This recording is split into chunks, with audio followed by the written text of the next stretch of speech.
అందరికీ హాయ్ అండి. Welcome to sunlight tarot. అందరూ ఎలా ఉన్నారు? మీరందరూ బాగుండాలని, యూనివర్స్ మిమ్మల్ని బ్లెస్ చేయాలని కోరుకుంటున్నాను. ఈరోజు మన టాపిక్ వచ్చి మీరు ఎంత దగ్గర కావాలనుకున్నా, మీరు కోరుకున్నా, మీరు ఇష్టపడ్డ మీ వ్యక్తి మిమ్మల్ని దూరం పెట్టిన తర్వాత ఎలాంటి సిచ్యువేషన్లో ఉన్నారు? మీరు కావాలనుకున్నప్పుడు వద్దని మిమ్మల్ని దూరం పెట్టిన మీ పర్సన్ ఇప్పుడు ప్రజెంట్ ఎలాంటి సిచ్యువేషన్లో ఉన్నారు, ఎలాంటి పరిస్థితులను ఎదుర్కొంటున్నారు అనే టాపిక్ పైన ఈరోజు రీడింగ్ తీయాలనుకుంటున్నానండి. ఎందుకంటే ఈరోజు సండే, మ్యాక్సిమం అందరూ ఇళ్లలోనే ఉండుంటారు. అంటే ఒక సండేనే గుర్తు చేసుకుంటారని కాదండి, తెలియకుండానే ఏదైనా ఫ్రీ టైం దొరికినప్పుడు, ఒంటరిగా ఉన్నప్పుడు తెలియకుండా అది మంచైనా చెడైనా ఖచ్చితంగా ఏదో ఒక సందర్భంలో గుర్తొస్తూనే ఉంటుంది. అలా మీ పర్సన్ చేసిన తప్పులకి రిగ్రెట్ ఫీల్ అవుతున్నారా? ఎలాంటి పరిస్థితుల్లో ఉన్నారు? ఏం చేస్తున్నారు అన్నది ఈరోజు టాపిక్ అండి. ప్లీజ్ ఇన్వెస్ట్ చెప్పండి. మా వ్యూవర్స్ యొక్క పర్సన్స్, మా వ్యూవర్స్ కావాలనుకున్నప్పుడు వీళ్ళని దూరం పెట్టి వీళ్ళ నుంచి మూవ్ అనే వెళ్ళిపోయిన పర్సన్స్ ప్రజెంట్ ఎలాంటి సిచ్యువేషన్లో ఉన్నారు, మా వ్యూవర్స్ గురించి ఏం ఆలోచిస్తున్నారు? ప్లీజ్ యాక్యురేట్ రీడింగ్ ఇవ్వండి, పాజిటివ్ రీడింగ్ ఇవ్వండి. Gratitude, gratitude, gratitude.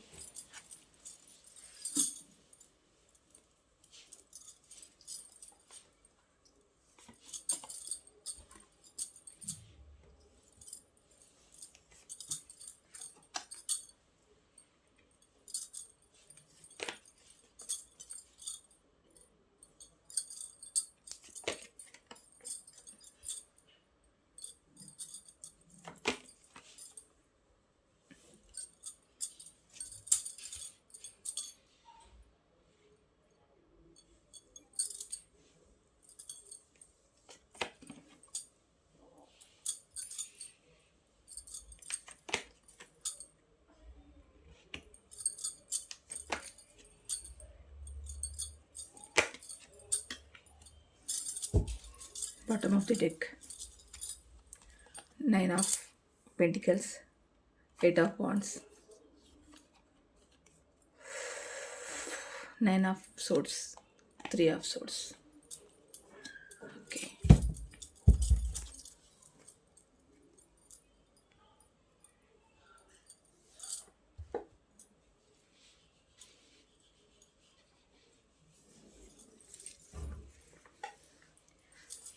రాసుల వారిగా చెప్పమని అడిగారండి. అంటే రాసుల వారిగా చెప్తుంటే అందరికీ కొంచెం తెలుస్తుంది అని అడిగారు. రాసుల వారిగానే చెప్తున్నాను.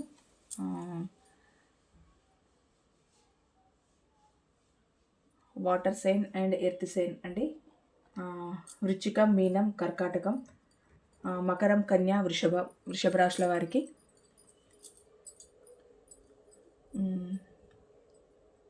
మీనం, వృశ్చికం, కర్కాటకం,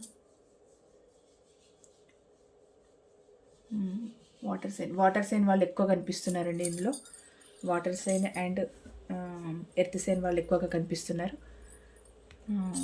అదేనండి, వృశ్చికం, మీనం, కర్కాటకం, మకరం, కన్య, వృషభం.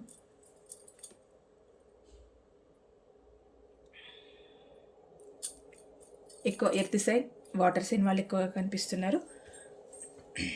మీ పర్సన్ ప్రజెంట్ ఎలాంటి సిచ్యువేషన్లో ఉన్నారు, తన పరిస్థితి ఎలా ఉంది అంటే మీరు కావాలనుకున్నప్పుడు మిమ్మల్ని దూరం పెట్టి, మిమ్మల్ని వద్దని, మిమ్మల్ని ఇగ్నోర్ చేసి మీ నుంచి దూరం వెళ్ళిపోయిన తర్వాత తన సిచ్యువేషన్ ఎలా ఉంది, మీ గురించి ఏం ఆలోచిస్తున్నారు, ఏం చేస్తున్నారు, ఈ టాపిక్ పైన ఈరోజు రీడింగ్ కదండి. మీ పర్సన్ అయితే మళ్ళీ ఒక ఆఫర్ చేయాలనే చూస్తున్నారండి. అంటే తన జీవితంలో ఖాళీ అన్నది ఫీల్ అవుతున్నారండి. అంటే మీరు ఉన్నప్పుడు వాళ్ళ లైఫ్లో ఒక నిండు కుండలాగా ఉండేది. అంటే అందులో ఎమోషన్స్ కానీ, ఫీలింగ్స్ కానీ, కోపం కానీ, మీ పట్ల ఒకప్పుడు కోపము, మళ్ళీ ఒకప్పుడు ప్రేమ, అన్నీ కలబోసిన ఒక ఫీలింగ్స్తో నిండు కుండలాగా ఉండేది మీ పర్సన్ యొక్క లైఫ్. కానీ ఇప్పుడు ఏంటి అని అంటే ఏమీ లేని ఒక ఎంటీ లాగా ఉందండి. అంటే వాళ్ళకి ఎమోషన్స్ పంచేవాళ్ళు లేరు, ప్రేమను పంచేవాళ్ళు లేరు. ఒకవేళ థర్డ్ పార్టీ రూపంలో ప్రేమ పంచడానికి వచ్చినా కూడా ఆ ప్రేమ నిజమైన ప్రేమ కాదు అన్నది మాత్రం మీ పర్సన్కి తెలుసండి. అది అంటే ఎక్కడ జెన్యూన్ ప్రేమ ఉంటుంది, ఎక్కడ జెన్యూన్ ప్రేమ ఉండదు అని వాళ్ళకి ఇట్టే తెలిసిపోతుంది. కాకపోతే ఒకలాంటి ఒక ఆకర్షణకు లోనై అక్కడ ఉంటారే తప్పితే ఏది మంచి ఏది చెడు ఎవరు జెన్యూన్ కాదు అన్నది ఖచ్చితంగా వాళ్ళ మైండ్కి ఎప్పుడు తడుతూనే ఉంటుంది. కాకపోతే సొసైటీయే అలాగుందండి. ప్రేమను పంచే వాళ్ళని పక్కన పెట్టేసి అసలు వాళ్ళ నీడ్స్ కోసం వాళ్ళ వెంట తిరుగుతూ వాళ్ళని ఏదో మెస్మరైజ్ చేస్తూ వాళ్ళ లైఫ్లో ఉండే వాళ్ళకే వీళ్ళు ఎక్కువ విలువిస్తున్నారు. కానీ వీళ్ళ కోసం అంత ప్రేమను అంత కేరింగ్ని అంత అభిమానాన్ని చూసి ఎన్ని నీడ్స్ కావాలంటే అన్ని నీడ్స్ అందిస్తున్న మీలాంటి వాళ్ళని మాత్రం కేర్ చేయట్లేదు. అంటే ఇక్కడ ఏంటి అనంటే నేను అంటున్నానని కాదండి, మంచికి రోజులు లేవు. చెడుకున్నంత ప్రాముఖ్యత మంచికి లేదు. అంటే థర్డ్ పార్టీ చెడు అని మీరు ఎలా చెప్తారు మేడం అని నన్ను అనొచ్చు, కానీ నేను థర్డ్ పార్టీని చెడు అని అనట్లేదండి. ఇక్కడ ఏంటి అనంటే ఆ మనిషి వ్యక్తిత్వం అలా తయారైపోయింది. ఇక్కడ ప్రేమను పెంచే వాళ్ళని పక్కన పెట్టేసి వీళ్ళని అసలు అర్థం చేసుకోవడానికి కూడా ఒక సెకండ్ ఆలోచించకుండా గబాల్న ఇంకొకరి లైఫ్లోకి వెళ్ళిపోయి పోనీ అక్కడైనా ఆనందంగా ఉంటున్నారంటే అక్కడ ఉండరు. ప్రేమను చూపిస్తున్న ఇక్కడ మీతోనూ ఉండరు. అక్కడ అంతగా కొంచెం ఒక టైప్ టాక్సిక్ ఉన్న పర్సన్స్ అలాంటి వాళ్ళతో కూడా ప్రేమగా ఉండలేరు. అంటే వీళ్ళ లైఫ్ ఏమవుతుందంటే రెండిటికి చెడిన రేవులాగా అయిపోతుంది. అటు ఇటు హ్యాపీగా ఉండలేరు, అటు హ్యాపీగా ఉండలేరు. అంటే ప్రజెంట్ ఏంటి మీ పర్సన్ యొక్క సిచ్యువేషన్ అని అంటే మీరున్నప్పుడు అన్నీ ఫుల్ఫిల్గా ఉన్నాయండి.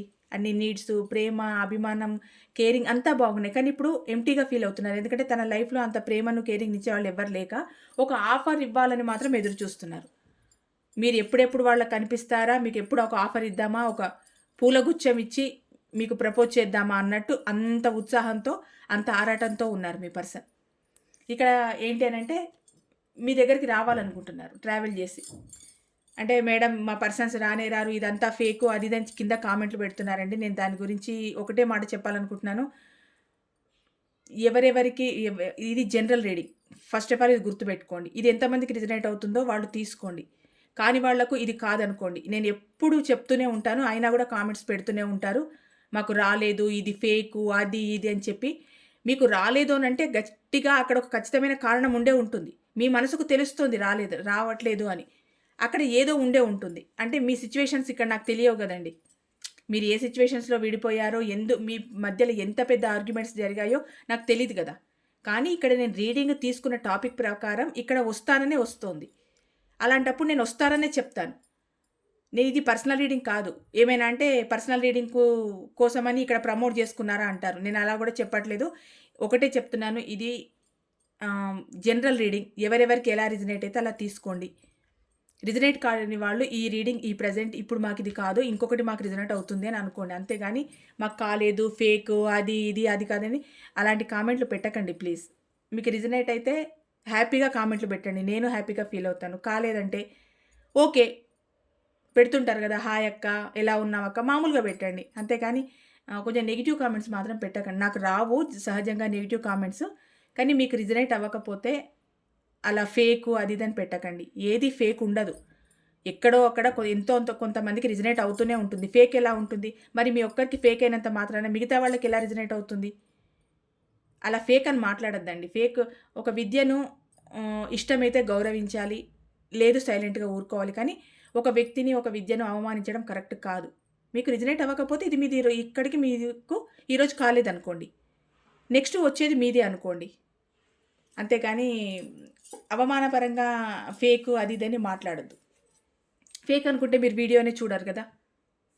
మీకు రిజనేట్ కానంత మాత్రాన ఫేక్ అవ్వదు కదా. మీకు ఇక్కడ ఒక ప్రపోజల్ మాత్రం చేయాలనుకుంటున్నారండి. ఖచ్చితంగా మీ దగ్గరికి ట్రావెల్ చేసి రావాలనుకుంటున్నారు మీ పర్సన్. అంటే ఇక్కడ ప్రజెంట్ తన సిచ్యువేషను ఎలా ఉంది అని అంటే తన జీవితంలో ఎన్ని ఉన్నా ఏదీ లేని ఒక అగాధం మాత్రం తను చూస్తున్నారండి. అందుకే ఒకలాంటి ఆకర్షణ మీ వైపు వస్తుంది.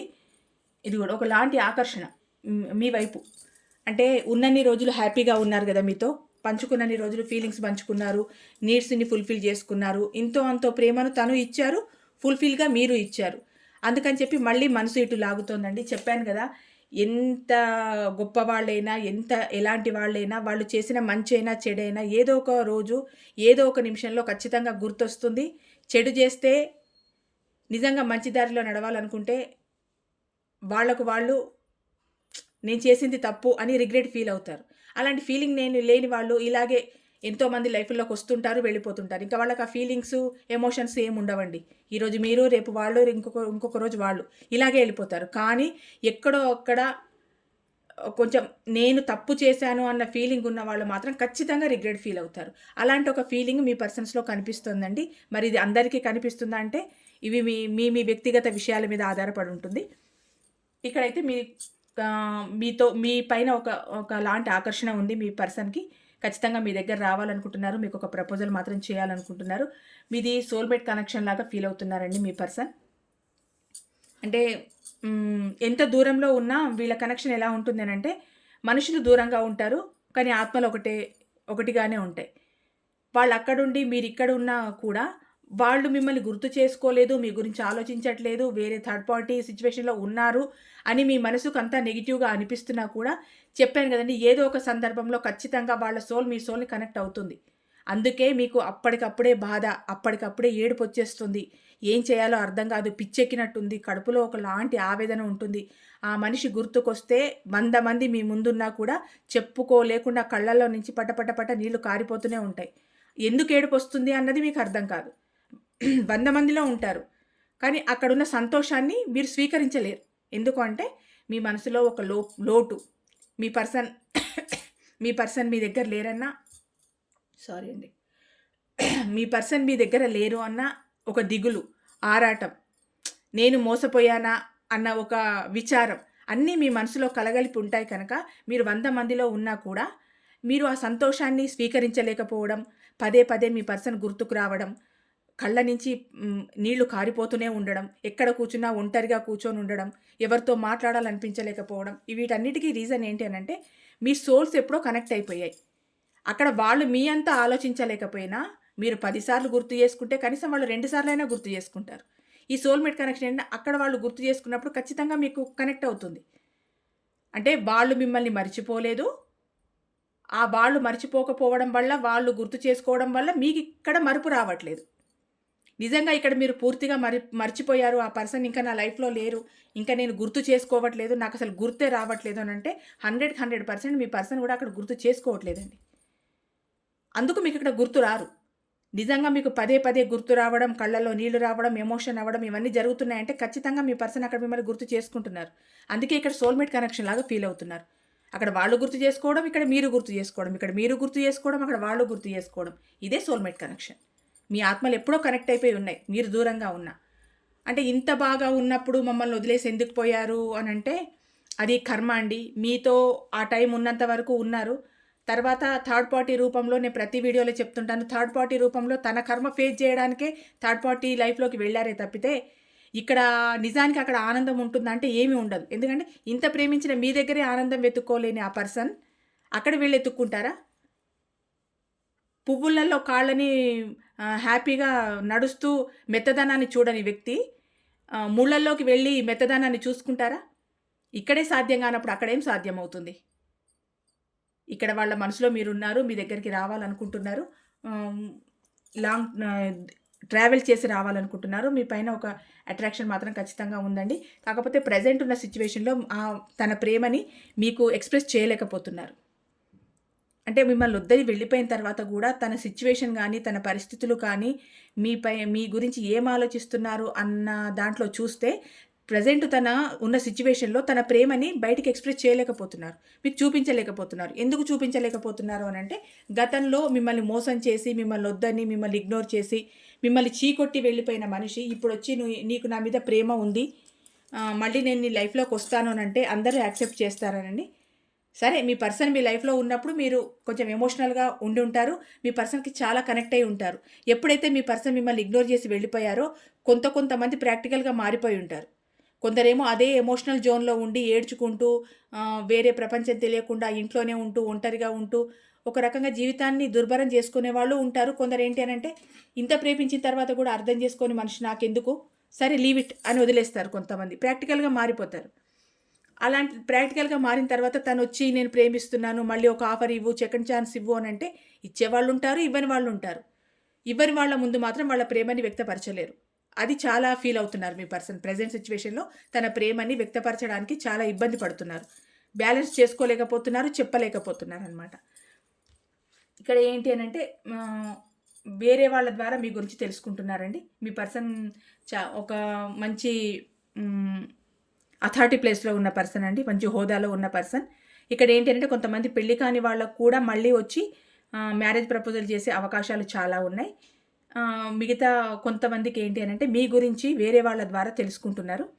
అంటే మీ మ్యూచువల్ ఫ్రెండ్స్ ఉంటారు కదండి, మీకు వాళ్ళకి సంబంధించిన ఫ్రెండ్స్ ద్వారా కానివ్వండి, మీ ఇంటి పక్కన వాళ్ళ ద్వారానే కానివ్వండి, మీ ఆఫీస్లో ఉన్న వాళ్ళ ద్వారా, అలా మీకు తెలిసిన వాళ్ళ ద్వారా, మూడో వ్యక్తి ద్వారా మాత్రం మీ గురించి తెలుసుకుంటున్నారు, మీ గురించి ఆలోచిస్తున్నారు. ఇక్కడ ఏంటంటే మీ దగ్గరికి రావాలనుకుంటున్నారు. మీ పర్సన్ మీ దగ్గరికి రావాలనుకుంటున్నారు, మీ గురించి తెలుసుకుంటున్నారు. మీకు ఒక జస్టిస్ చేయాలని చూస్తున్నారండి మీ పర్సన్ మీ లైఫ్లో.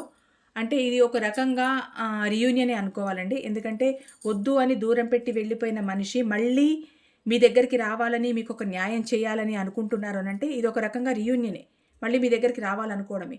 కానీ వచ్చిన తర్వాత అయినా మీరు ఓకే చేస్తే, వచ్చిన తర్వాత అయినా నాకు నిన్న కామెంట్స్ పెట్టారు, అస్సలు నథింగ్, నేను అసలు మళ్ళీ యాక్సెప్ట్ చెయ్యను, నేను రమ్మనను, నాకు అవసరమే లేదు అని అంటే నిజమే కావచ్చండి. మీరు అనుభవించిన బాధలు లాంటివి కనుక ఆ పర్సన్ వస్తే మీరు యాక్సెప్ట్ చేయకపోవచ్చు. అంటే మీ మనసుకు ఎంత బాధ కలిగిస్తే మళ్ళీ వచ్చినా నేను యాక్సెప్ట్ చెయ్యను అంటారు. కానీ మళ్ళీ నా పర్సన్ కావాలి, నా లైఫ్లో ఉండాలి, నా పర్సన్ ఉంటే నేను హ్యాపీగా ఉంటాను అనుకునే వాళ్ళకి చెప్తున్నానండి. ఆ పర్సన్ మీకు మాత్రం న్యాయం చేయాలనుకుంటున్నారు. ఏ రకమైన న్యాయం అనంటే ఇంతకు ముందులాగా మిమ్మల్ని ఆన్ అండ్ ఆఫ్ సిచ్యువేషన్లో పెట్టకుండా మీతో కొంచెమైనా మీకు టైం ఇచ్చి, మీకంటూ ఒక విలువనిచ్చి, మీతో హ్యాపీగా ఉండాలి అన్న ఒక ఆలోచనతో మీకు ఒక జస్టిస్ మాత్రం చేయాలనుకుంటున్నారు. ఇక్కడ ఏంటంటే మిమ్మల్ని చాలా అడ్మైర్ చేస్తున్నారండి. తన ప్రపంచం అంతా మీరే అనుకుంటున్నారు. ఇంత పాజిటివ్గా వచ్చాయి అని అంటే నిజంగా కార్డ్స్ అలా వచ్చాయి కనుక నేను రీడింగ్ ఇస్తానండి. ఒకవేళ నెగిటివ్గానే వచ్చాయి అనుకోండి, నెగిటివ్ రీడింగే వస్తుంది. ఇది చూసిన తర్వాత రారు, అది ఇది ఫేక్ అని చాలామంది చాలా అంటుంటారు. కాకపోతే తీసుకున్న టాపిక్ని బట్టి, వచ్చిన కార్డ్స్ని బట్టి ఇచ్చే రీడింగ్ పాజిటివ్గా ఉంది కనుక పాజిటివ్గానే చెప్తున్నాను. ఇది చాలామందికి రిజనేట్ అవుతుందని అనుకుంటున్నాను. ఎందుకంటే ఎవరైనా కూడా ఎంత దూరంలో ఉన్నా, ఎంత గొడవలైనా, ఏం చేసినా కూడా నా పర్సన్ వస్తే బాగుండు అన్న ఆలోచనతోనే చాలామంది ఉన్నారు. చాలా 100కి 80% అలాగే ఉన్నారు. మళ్ళీ నేను సెకండ్ ఛాన్స్ ఇస్తాను, నా పర్సన్ నా లైఫ్లోకి వస్తే బాగుండని ఆలోచించే వాళ్ళే ఉన్నారు. ఈ 20% ఎందుకు నా పర్సన్ని నేను యాక్సెప్ట్ చెయ్యను అని ఎందుకు అంటున్నారనంటే మీ పర్సన్ మీ మనసుకు చేసిన గాయం అలాంటిది అయ్యి ఉంటుంది. అందుకే మీరు యాక్సెప్ట్ చేసే పరిస్థితిలో లేరు. ఐ అండర్స్టాండ్, నేను అర్థం చేసుకోగలను. ఎందుకంటే మిమ్మల్ని ఎంత బాధ పెట్టుంటారు. అంత ప్రేమించిన మనిషిని మీరు యాక్సెప్ట్ చేయలేకపోతున్నారు అని అంటే మీరు ఎంతో బాధపడి ఉంటారు. తను మిమ్మల్ని ఎన్నో రకాలుగా బాధ పెట్టుంటారు. అందుకు మీరు యాక్సెప్ట్ చేయడానికి మీ మనసు ఒప్పుకోవట్లేదు. అంటే వీళ్ళకు మాత్రం నరకం చూపించలేదనంటే వీళ్ళకు చూపించారు. కాకపోతే కొందరు చెప్పాను కదండి, కొందరు ఎమోషనల్గా బాండింగ్ పెంచుకొని ఏం చేసినా సరే, ఏమన్నా సరే, ఎన్ని తిట్టినా సరే, ఏమైనా సరే నా పర్సన్ నా లైఫ్లో ఉండాలని కొందరు కోరుకుంటారు. ఎందుకు అనంటే వాళ్ళు ఎమోషనల్గా చాలా లో స్థాయిలో ఉంటారండి. వాళ్ళ ఎనర్జీస్ ఎలా ఉంటాయనంటే మాట్లాడితే ఏడ్చేలాగుంటారు.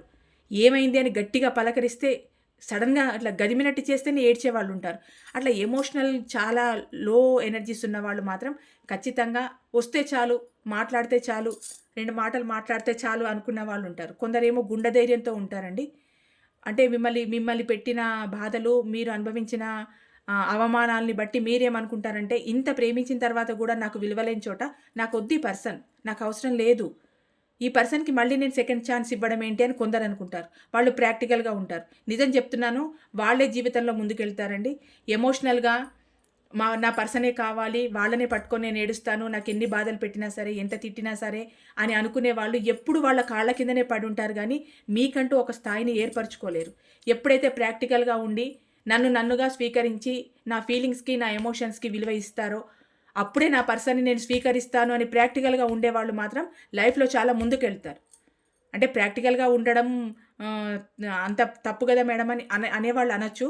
కానీ ప్రాక్టికాలిటీ లవ్లో చాలా ఇంపార్టెంట్ అండి. మిగతా విషయాల్లో పక్కన పెట్టినా ప్రేమలో ప్రాక్టికాలిటీ చాలా ఇంపార్టెంట్. ప్రాక్టికల్గా లేకపోతే ఎమోషనల్గా లో ఎనర్జీస్ అయిపోయి విపరీతమైన పరిస్థితులకు దారితీస్తుంది. ఆ పర్సన్ను వదులుకోలేరు, మర్చిపోను లేరు, మళ్ళీ మీ జీవితంలో ముందుకు వెళ్ళను లేరు. ఎమోషనల్గా ఉండాలి, కానీ కంట్రోల్ చేసుకునే కెపాసిటీ కూడా ఉండాలి. ప్రాక్టికల్గా ఉన్నారనుకోండి, ఎదుటి వాళ్లకు కూడా బాధ కలుగుతుంది కదా మేడం, మరి మేము ప్రాక్టికల్గా ఉంటే అంటే వాళ్ళు ఎమోషనల్గా ఉన్నప్పుడు వాళ్ళకి బాధ కలుగుతుంది. వాళ్ళు అక్కడ ప్రాక్టికల్ అయినప్పుడు, మీరు ఇక్కడ ప్రాక్టికల్గా ఉన్నప్పుడు వాళ్ళకు బాధే లేదు. ఇక్కడ 2 వర్గాలు కలిస్తేనే కరెక్ట్‌గా ఉంటుంది. ఇక ఒకరు ఎమోషనల్, ఒకరు ప్రాక్టికల్ అయితే ఆ రిలేషన్ అసలు హ్యాపీగా ఉండనే ఉండదు. నేను అంటే చెప్తున్నానండి. వచ్చినా కూడా యాక్సెప్ట్ చెయ్యము అనే వాళ్ళకు, యాక్సెప్ట్ చేస్తాము అనే వాళ్ళకి చెప్తున్నాను. ఇంత స్పీచ్ ఇస్తున్నాను అనుకోకండి. ఇక్కడ మిమ్మల్ని మెచ్చుకుంటున్నారు. తన ప్రపంచమంతా మీరే అనుకుంటున్నారు. మొత్తానికి మీకొక కొత్త అవకాశాన్నివ్వాలి, మీకొక ప్రపోజ్ చేయాలి, ఒక అవకాశాన్నివ్వాలి అనే ఉద్దేశంతో మీ పర్సన్ ఉన్నారండి.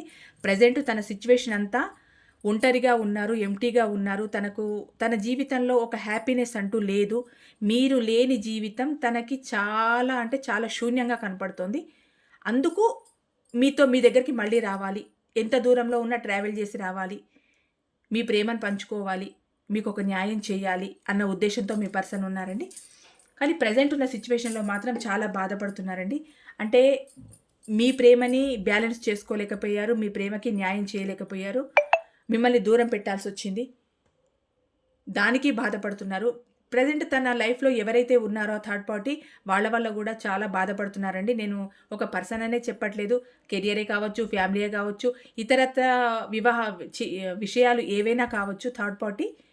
వాటి వల్ల మాత్రం చాలా హార్ట్ బ్రేక్ అయింది మీ పర్సన్‌కి.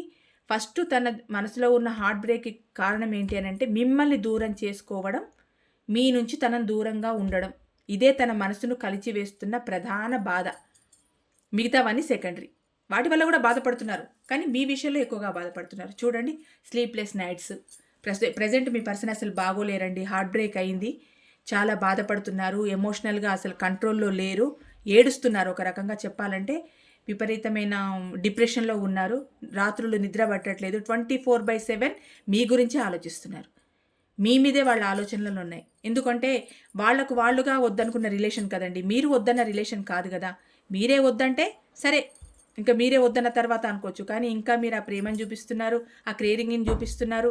వాళ్ళు ఒక్క ఫోన్ చేస్తే చాలు, మెసేజ్ చేస్తే చాలు అన్న రీతిలో మీరున్నారు కనుక వీటన్నిటిని తీసుకోవడం కూడా ఒక రకమైన మనసుకి కోతే. ఎందుకంటే వాళ్ళు ఎంత చీకొడుతుంటే మీరంత ప్రేమను పంచుతుంటే, ఇక్కడ ఒకటి ఆలోచించండి లాజిక్.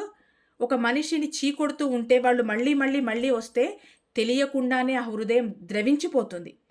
మీ పర్సన్ ప్రెజెంట్ అదే పరిస్థితిలో ఉన్నారు. తను ఎంత చీకొట్టినా మీరు మళ్ళీ ఆ పర్సన్నే కావాలనుకుంటున్నారు. మరీ మూర్ఖులుంటే చెప్పలేము. కానీ అంత కొద్దో గొప్పో మనసున్న వాళ్ళు, కొంచెం మంచితనం ఉన్నవాళ్ళు మాత్రం ఖచ్చితంగా రిగ్రెట్ ఫీల్ అవుతారు. బాధపడతారు, ఆలోచిస్తారు. అదే పరిస్థితిలో మీ పర్సన్ ఉన్నారండి. ఇక్కడ మీతో కమ్యూనికేషన్ చేయాలనుకుంటున్నారు. మీకొక ఫోన్ కాల్ గానీ, మెసేజ్ కానీ చేయాలనుకుంటున్నారు. అది కూడా చాలా ఫాస్ట్‌గా చేయాలనుకుంటున్నారు. తొందరలో మీకు మాత్రం ఒక మంచి కమ్యూనికేషన్ మాత్రం వస్తుందండి ఇక్కడ. ఇక్కడ మాత్రం తెలుస్తోంది. అతి తొందరలో మీ కమ్యూనికేషన్ మాత్రం జరుగుతుంది. మీ పర్సన్ ఎన్ని ఉన్నా ఒంటరిగానే ఉన్నారు. ఇంకొకటి ఏంటి అనంటే, ఇంత మంచి క్వాలిటీస్ ఉన్న మిమ్మల్ని మాత్రం ఎవరు వదులుకుంటారు? ఎవరో ఒకరు వచ్చి మీకు ప్రపోజ్ చేయడం గానీ, మీకు ఒక ఆఫర్ చేయడం గానీ, మ్యారేజ్ పర్పస్‌గా ఒక ఆఫర్ రావడం గానీ జరిగితే, నా పర్సన్ వేరే వాళ్ళ లైఫ్‌లో వెళ్ళిపోతారో ఏమో అన్న భయం కూడా ఉంది. మీరేంటి అంటే చాలా ఫ్రీడమ్‌తో, హ్యాపీగా, స్వతంత్రంగా అన్ని రకాల డబ్బు పరంగా గానీ, కుటుంబ పరంగా గానీ అంత సమృద్ధిగా, హ్యాపీగా ఉన్నారని మీ పర్సన్ అనుకుంటున్నారు. కానీ మీరెంత బాధపడుతున్నారు అన్నది ఇంకా తనకు అర్థం కాలేదు. మీరు ఇలా ఉన్నారు కనుకనే మీ పర్సన్ కూడా రావడానికి ఒక అవకాశం అని చెప్పొచ్చు. చెప్పాను కదండీ, కొందరు ప్రాక్టికల్‌గా, హ్యాపీగా అసలు నథింగ్ అన్నట్టు ఉంటారు గదా! అలాంటి వాళ్ళని చూసి గూడా అసలు బాధే లేదు. చాలా హ్యాపీగా ఉన్నారు. అసలు నేను లేను అన్న ఒక ఆలోచనే లేదు. ఇలా సెల్ఫ్ డిపెండ్ చేసుకొని ఎమోషనల్‌గా కొంచెము స్టెబుల్‌గా ఉండే పర్సన్స్ అంటే కొందరు ఇష్టపడతారండి. చాలా స్టెబుల్‌గా ఉండి ప్రతిదానికి ఏడవకుండా, చిన్న దానికి ఏడవకుండా ఉండే వాళ్ళని కొంతమంది ఇష్టపడతారు. అలాంటి పర్సన్ నా పర్సన్, నేనెళ్ళినా హ్యాపీ అని కొందరు అనుకుంటారు. అలాంటి సిట్యుయేషన్‌లో మీ పర్సన్ ఉన్నారు. కొందరు ఏంటి అనంటే ప్రతి చిన్నదానికి ఏడ్చేస్తుంది నా పర్సన్, ఏడ్చేస్తాడు. ప్రతిదానికి బాధపడతారు. చిన్న పిల్ల మనస్తత్వం చాలా క్యూట్‌గా అనిపిస్తుంది. ఇంత ప్రేమ చూపిస్తోంది, ఇంత ప్రేమ చూపిస్తున్నాడు, ఇంకా నేను వదులుకోలేను అని కొందరు అనుకుంటారండి. 2 రకాలుగా ఉంటారు జనాలు. ప్రాక్టికల్‌గా ఉండే వాళ్ళని ఇష్టపడతారు, ఎమోషనల్‌గా ఉండే వాళ్ళని ఇష్టపడతారు. అలాంటి ఒక పొజిషన్‌లోనే, అలాంటి ఒక సిట్యుయేషన్‌లోనే మీ పర్సన్ ఉన్నారు ఇక్కడ. ఇక్కడంటే మీకు ఒక ఆఫర్ చేయాలనుకుంటున్నారండి మీ పర్సన్. మీకోసం అంటే ఒక కొత్త అవకాశం మీ జీవితంలో రావాలి. తను రావడానికి మీకొక ప్రపోజ్ చేయాలి. మీకొక ఆఫర్ ఇవ్వాలి అనుకుంటున్నారు. ఓవరాల్‌గా ఏంటి అనంటే మీ పర్సన్ తన లైఫ్‌లో సరిగ్గా లేరు. మీ దగ్గరికి రావాలనుకుంటున్నారు. తనున్న పరిస్థితుల్లో తనకు ప్రేమ, ఆప్యాయత, ఆ కేరింగ్ ఏవి దక్కట్లేదు. మళ్ళీ మీరు కావాలనుకోవడం మాత్రం జరుగుతోంది. అందుకే ఎంత దూరంలో ఉన్నా మీ దగ్గర రావాలనుకుంటున్నారు. మీతో మాట్లాడాలనుకుంటున్నారు. మీతో కమ్యూనికేషన్ చేయాలనుకుంటున్నారు. మీ జీవితంలో మళ్ళీ ఉండాలనుకుంటున్నారు. తన ప్రేమని చూపించాలనుకుంటున్నారు. మిమ్మల్ని చాలా మెచ్చుకుంటున్నారు. తన ప్రపంచమే మీరనుకుంటున్నారు. కానీ ప్రెజెంట్ ఏంటి అనంటే మీకు దూరంగా ఉండడం వల్ల తనకు మాత్రం చాలా హార్ట్ బ్రేక్ అయింది. బాధపడుతున్నారు. తను ఉన్న థర్డ్ పార్టీ సిట్యుయేషన్‌లో గూడా తను సరిగ్గా లేరు. దానికి గూడా ఎక్కువ బాధపడుతున్నారు. ఓవరాల్‌గా ఏంటి అనంటే మీతో కమ్యూనికేషన్ చేయాలనుకుంటున్నారు. రీయూనియన్ చేయాలనుకుంటున్నారు. మీ లైఫ్‌లోకి మళ్ళీ రావాలనుకుంటున్నారు. చాలా తొందరలో. ఇదండి ఈరోజు reading. Thank you so much.